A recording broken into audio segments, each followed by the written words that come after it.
Centre for political strategy and research की इस खास पड़ताल में आपका स्वागत है। आज हम बात कर रहे हैं बंगाल की लड़ाई की, एक ऐसा चुनाव जो सिर्फ एक राज्य का नहीं बल्कि पूरे देश की सियासत का रुख तय कर सकता है। तो सबसे बड़ा सवाल यही है कि बंगाल का ये मजबूत किला आखिर कौन फतेह करेगा। ये कोई मामूली चुनाव नहीं है, बल्कि एक ऐसा महासंग्राम है जो आने वाले वक्त में भारतीय राजनीति की दिशा तय करेगा। चलिए इस पूरी लड़ाई को जरा गहराई से समझते हैं। तो इस राजनीतिक रण क्षेत्र में मुख्य योद्धा हैं कौन? वो कौन सी ताकतें हैं जो बंगाल की सत्ता पर काबिज होना चाहती हैं? चलिए सबसे पहले इन मुख्य दावेदारों से ही मिलते हैं। तो देखिए, बंगाल का ये जो चुनावी मैदान है ना, इस पर तस्वीर बिल्कुल साफ है। एक तरफ है ममता बनर्जी की तृणमूल कांग्रेस, जो अपने किले को बचाने के लिए पूरी तरह से जुटी हुई है, और दूसरी तरफ है सबसे बड़ी चैलेंजर भारतीय जनता पार्टी, जो अब वहां की प्रिंसिपल ऑपोजिशन है। और हाँ, इनके बीच में वो भी हैं जो कभी बंगाल पर राज करते थे, लेफ्ट फ्रंट और कांग्रेस, लेकिन आज वो बस अपनी जगह बचाने के लिए ही लड़ रहे हैं। तो मतलब साफ है, टक्कर सीधी है और जबरदस्त है। अब सवाल ये उठता है कि आखिर ममता बनर्जी की ताकत का राज क्या है। मतलब कैसे वो एक दशक से भी ज्यादा समय से बंगाल की सियासत पर अपनी पकड़ बनाए हुए हैं। चलिए उनके किले की मजबूती को समझने की कोशिश करते हैं। टीएमसी की सफलता का राज छिपा है उनके ट्रिपल एम फॉर्मूले में। पहला एम है महिला, खास वेलफेयर स्कीम्स के जरिए महिला वोटरों को साधना। दूसरा एम है मुस्लिम, राज्य के एक बड़े अल्पसंख्यक वोट बैंक को अपने साथ मजबूती से जोड़े रखना। और तीसरा और सबसे बड़ा एम, वो है खुद ममता। उनकी अपनी छवि और लोकप्रियता ही पार्टी का सबसे बड़ा चेहरा है। यही वो तिकड़ी है जिसने टीएमसी को सालों से अजेय बना रखा है। और ये सिर्फ कोई हवाई बात नहीं है। जैसा कि पॉलिटिकल एनालिस्ट यशवंत देशमुख कहते हैं, ममता बनर्जी आज भी मुख्यमंत्री पद के लिए बंगाल की पहली पसंद हैं। हो सकता है सरकार और विधायकों के खिलाफ नाराजगी हो, लेकिन दीदी की अपनी लोकप्रियता एक ऐसा कवच है जिसे भेदना विपक्ष के लिए सबसे बड़ी चुनौती है। और यहीं पर इस लड़ाई का सबसे दिलचस्प पहलू सामने आता है। ये है नेटवर्क और नैरेटिव की जंग। एक तरफ है टीएमसी का जमीन पर फैला हुआ बूथ लेवल कैडर, जो एक मजबूत सेना की तरह काम करता है और वोटरों को पोलिंग बूथ तक लाता है। तो दूसरी तरफ है बीजेपी की शक्तिशाली नैरेटिव मशीन, जो राष्ट्रीय स्तर पर बदलाव की एक ऐसी कहानी गढ़ती है जो लोगों के मन पर सीधा असर करती है। लेकिन क्या टीएमसी का ये किला वाकई अभेद्य है? अब रुख करते हैं चैलेंजर यानी बीजेपी की तरफ। आखिर क्या है उनका गेम प्लान? बीजेपी टीएमसी के इस मजबूत किले में सेंध लगाने के लिए कौन सी रणनीति अपना रही है? बीजेपी की स्ट्रैटेजी कई मोर्चों पर एक साथ काम कर रही है। सबसे पहले वो टीएमसी के खिलाफ सारे वोटों को अपनी तरफ खींचकर खुद को एकमात्र विकल्प के तौर पर पेश कर रही है। इसके साथ ही एनालिस्ट्स का मानना है कि हिंदू मुस्लिम ध्रुवीकरण की कोशिश भी एक अहम हिस्सा है। फिर आता है करप्शन का नैरेटिव, जिसमें सिंडिकेट राज जैसे मुद्दों को जोर शोर से उठाया जाता है। और आखिर में टीएमसी के बाहरी वाले आरोप का जवाब बंगाली गौरव से देने की कोशिश हो रही है। और देखिए, उनकी स्ट्रैटेजी का एक बहुत बड़ा हिस्सा है एक साइकोलॉजिकल एज बनाना।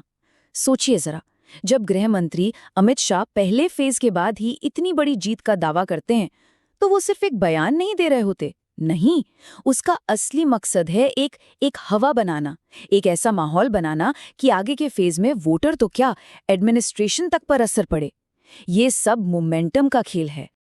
लेकिन तमाम रणनीतियों और बड़े बड़े दावों से परे असली ताकत तो मतदाता के हाथ में है। चुनाव का ऊंट किस करवट बैठेगा, इसका फैसला तो बंगाल की जनता ही करेगी, जो असली मालिक है। और इस बार बंगाल के मतदाता ने सबको चौंका दिया है। रिकॉर्ड तोड़ ऐतिहासिक वोटिंग हुई है। ये भारी टर्नआउट ही इस चुनाव का सबसे बड़ा रहस्य बन गया है। टीएमसी कह रही है कि ये उनके पक्ष में है, बीजेपी अपना दावा कर रही है, लेकिन आखिर सच क्या है? तो इन हैरान करने वाले आंकड़ों के पीछे का राज क्या है? इसका जवाब एक एडमिनिस्ट्रेटिव प्रोसेस में छिपा है, जिसे कहते हैं स्पेशल इन्फॉर्मेशन रिपोर्ट यानी SIR। और इसने इस चुनाव का पूरा समीकरण ही बदल कर रख दिया है। ये एक गेम चेंजर साबित हो सकता है। इस SIR प्रोसेस का असर बहुत गहरा और कह सकते हैं साइकोलॉजिकल था। जब वोटर लिस्ट से लाखों नाम हटे तो लोगों में एक डर बैठ गया कि भाई अगर वोट नहीं दिया तो उनका नाम कट जाएगा और वो सरकारी योजनाओं के लाभ से वंचित हो जाएंगे। इसी डर ने प्रवासी मजदूरों को भी वापस आकर वोट डालने पर मजबूर कर दिया। ये चुनाव अब सिर्फ एक राजनीतिक अधिकार नहीं, बल्कि अपने अस्तित्व को बचाने की लड़ाई बन गया था। अब जरा बंगाल के सामाजिक समीकरण पर नजर डालते हैं, क्योंकि असली खेल तो यहीं छिपा है। राज्य की जो डेमोग्राफिक बनावट है ना, वो टीएमसी को एक नेचुरल बढ़त देती है। जैसा कि यशवंत देशमुख का विश्लेषण कहता है, ये ऐसा है मानो ममता बनर्जी 100 मीटर की रेस में 30 मीटर आगे से दौड़ शुरू कर रही हों। ऐसा इसलिए क्योंकि राज्य की लगभग 30% मुस्लिम आबादी का वोट एक मुश्त टीएमसी को जाता है। ये एक ऐसा वोट बैंक है जिसका कोई और बड़ा दावेदार नहीं है, और यही टीएमसी की सबसे बड़ी ताकत है। लेकिन ये लड़ाई सिर्फ दो बड़ी पार्टियों के बीच नहीं है। कुछ छोटे खिलाड़ी और कुछ खास इलाके हैं जो इस चुनावी बाजी को किसी भी तरफ पलट सकते हैं। चलिए अब उन छोटे खिलाड़ियों और प्रमुख रण क्षेत्रों पर नजर डालते हैं जहां ये चुनाव जीता या हारा जाएगा। एक जमाना था जब बंगाल की सियासत पर लेफ्ट और कांग्रेस का दबदबा था। आज वो हाशिए पर हैं। उनकी भूमिका अब एक सीरियस कंटेंडर की नहीं, बल्कि सिर्फ एक वोट कटवा की रह गई है, जो ये तय कर सकता है कि टीएमसी और बीजेपी में से किसका खेल खराब होगा। अंतिम नतीजा इस बात पर टिका है कि इन खास इलाकों में कौन बाजी मारता है। क्या बीजेपी अपने गढ़ उत्तर बंगाल को बचाते हुए टीएमसी के सबसे मजबूत किले यानी कोलकाता और आसपास के प्रेसिडेंसी क्षेत्र में सेंध लगा पाएगी, या फिर टीएमसी अल्पसंख्यक बहुल मालदा और मुर्शिदाबाद में अपनी बढ़त को और बड़ा कर पाएगी? इन्हीं सवालों में जीत हार का फैसला छिपा है। तो इन तमाम रणनीतियों, वोटरों के मिजाज और क्षेत्रीय समीकरणों को तौलने के बाद हमारा विश्लेषण क्या कहता है? Centre for political strategy and research के मुताबिक सबसे संभावित नतीजा क्या हो सकता है?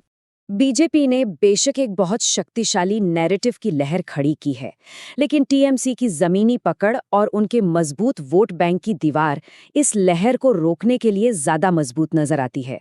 नेटवर्क और नैरेटिव की इस जंग में फिलहाल नेटवर्क का पलड़ा भारी दिख रहा है। हमारे गहन डेटा एनालिसिस के आधार पर centre for political strategy and research का अनुमान है कि तृणमूल कांग्रेस 195 से 215 सीटों के साथ एक बार फिर बंगाल में सत्ता बरकरार रखने की मजबूत स्थिति में है, जबकि बीजेपी 70 से 90 सीटों के बीच रह सकती है। तो सवाल सिर्फ बंगाल का नहीं है। सवाल ये है कि क्या बंगाल का ये नतीजा भारतीय राजनीति की भविष्य की दिशा तय करेगा? अगर ममता जीतती हैं तो वो राष्ट्रीय स्तर पर विपक्ष का एक बड़ा चेहरा बनकर उभरेंगी, और अगर बीजेपी जीतती है तो ये एक ऐसा भूकंप होगा जो विपक्ष के बचे खुचे किलों को भी हिलाकर रख देगा। इस चुनाव के नतीजे दूर तक सुनाई देंगे।